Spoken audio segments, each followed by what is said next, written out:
Hi everybody, this is Everyday Commentary, and this is a video overview of this knife. This knife is the Sharp by Design Void. It is a knife designed by custom maker Brian Nadeau and produced by Reate Knives, or Reate Knives. I am going to give this overview the normal way. I am going to talk about sort of the size and features, and then I'm going to go through the things I like and don't like. So this knife it weighs in at just under 4 ounces. I think it's like 3.74, 3.78 ounces. It has a 3.25 inch blade. I believe that it is M390 steel. And you can see there that there's Brian's logo. It uses Brian's proprietary detent design, which makes for an incredibly smooth knife. I mean, this knife, it'll drop shut all day long. It is manufactured in China by Reate for Brian, and there are a lot of really interesting machining features. And then there are a couple things that I don't like. So let's get into it. All right. So as you can see, this knife has exceptionally thin stock, or thick stock. So there's the knife. And there's the stock compared to the bug out. As you can see, this is the mini bug out, sorry. The mini bug out is not that dissimilar in size. It might be, let's see, slightly shorter blade.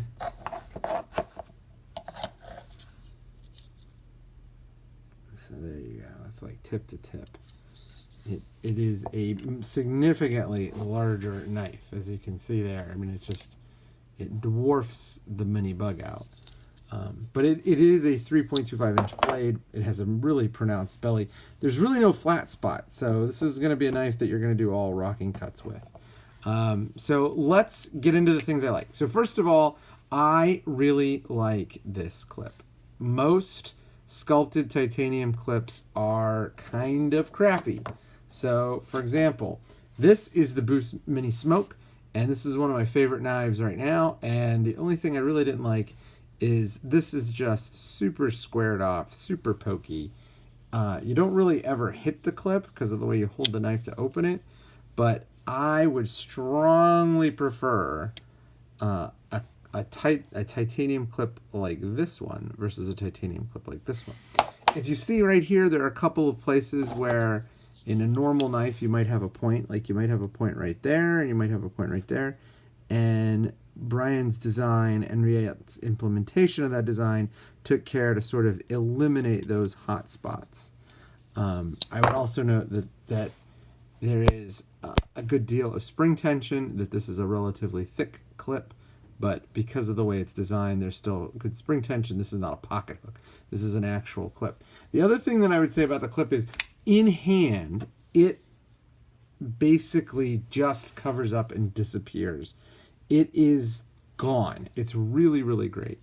Another thing that I really like about the knife is I really like the machining on the handle. If you look, there are really no exposed screws on this side. There are 2 screws or 3 screws on this side. There's tons of great detailing on the machining. Like, see here, you can see where the titanium is raised, and it gives everything such a nice polished look and feel. The edges here are nicely curved and rounded. The edges back here are nice and curved and rounded. It just works really well in the hand in terms of those edges, and it feels it looks just as good as it feels. I have no complaints with the handle. As Nick often says, Reate is the best handle maker in the business. I also like the deployment. I especially like the Spidey flip or middle finger flip. The flipper is not quite as smooth or as guaranteed. And as you can see, this is one of the things we'll get to in a second. The flipper is acutely sensitive. They're not as sensitive as the original ZT-0450. If you have your fingers placed in the wrong place, this knife just ain't gonna open. So like right there, it ain't gonna open. It not any amount of force that I can put on that knife, even though I'm not squeezing terribly hard. If your fingers are in the wrong place, if they're right here, as opposed to way down here, like way down there, you can open it all day long. But if you put your fingers up here, it will lock it out. So, for example, I can put my fingers all the way up on the lock bar on the mini smoke, and I will still, maybe not, I will still get a deployment.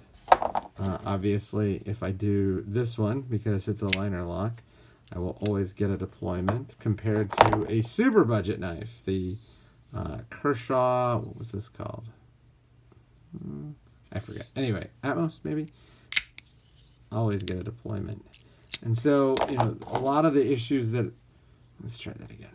So if I'm right in the same spot, and yeah, I just didn't have it in the right angle. My fingers are basically in the same spot. They're right above the clip on the lock bar and the knife width. So middle finger deployment, though, is pretty brainless. And there again, you'll see one of the issues I have with the knife.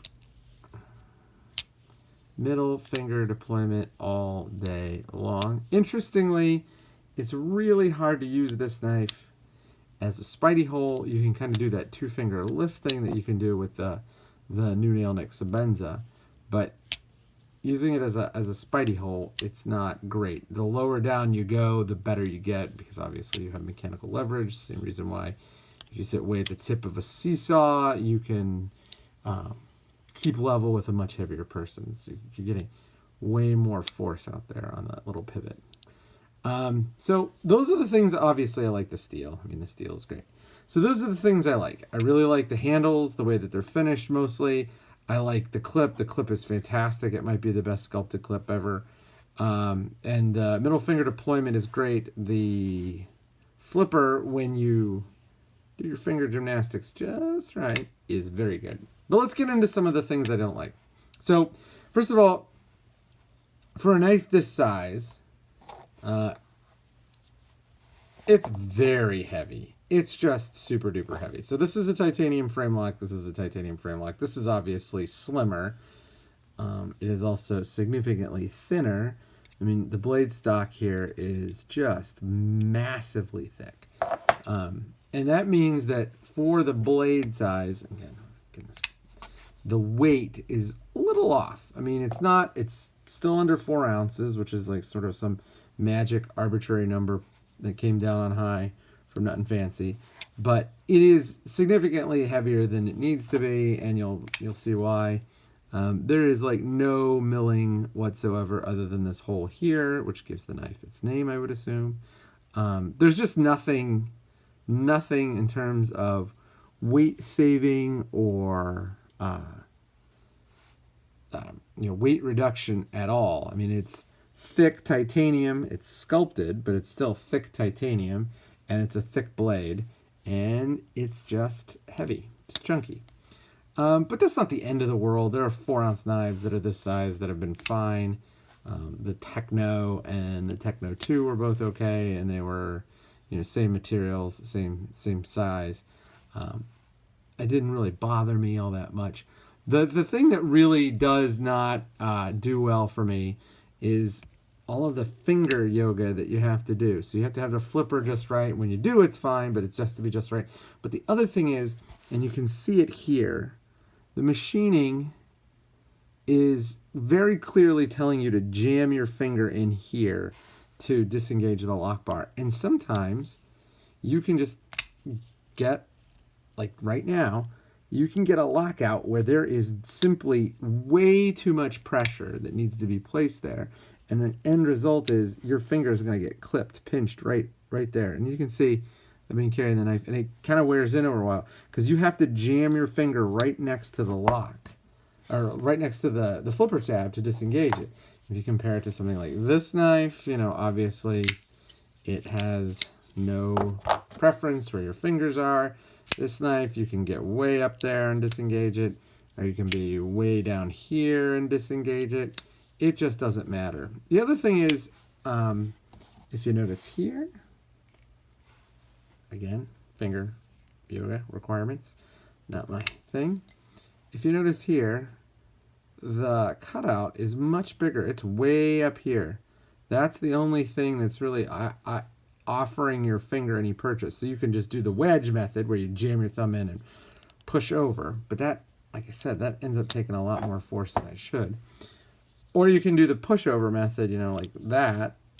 But if you do that on the void, you're coming in right up next to that flipper tab, which ends up hitting the finger. Not my favorite. So it's a chunky knife. It's not the easiest to deploy with the flipper. I think it's just basically you're supposed to do that. I think the flipper is sort of vestigial here. If they would have gone with like the Tashi-Barucha Prism, that knife is a totally different setup because it doesn't have the flipper tab. And this, in many ways, reminds me of that knife. It's sort of got that thick, bulky, well-made handle Reate thing. But one thing that I would note that's different than a lot of Reates is this knife is actually pretty well ground. It's not the thinnest blade stock in the world, so you're not going to get like crazy slicing performance. I mean, it's just not.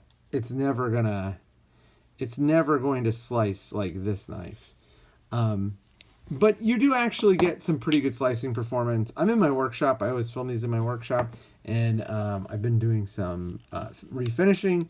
And I needed to make some t-shirt, needed to convert some old t-shirts into rags. And this guy just blew right through them. And it was really, really easy. It was, you know, gather the t-shirt, one pull, straight through, very little effort. It was great. I really, really liked the edge. But all of the finger gymnastics plus the weight mean that this knife is not my favorite knife in the world. This one is the base model. It costs $350. You can get them with Damascus and hand rubbed blades, and they go way up from there. There's also an XL version that he did, and that knife is significantly more expensive. I think he actually machined those himself. But this is a good knife. I don't think I would call it a great knife. It's definitely not my taste. I would vastly prefer something slim and sort of performance oriented as opposed to sort of a luxury kind of fashion piece. But it is a good knife if you don't mind the weight and you are looking for that, you know, more luxe feel, then by all means, this is a knife you should take a look at. This is the Brian Doe Void, and I will be doing a written review of this coming soon.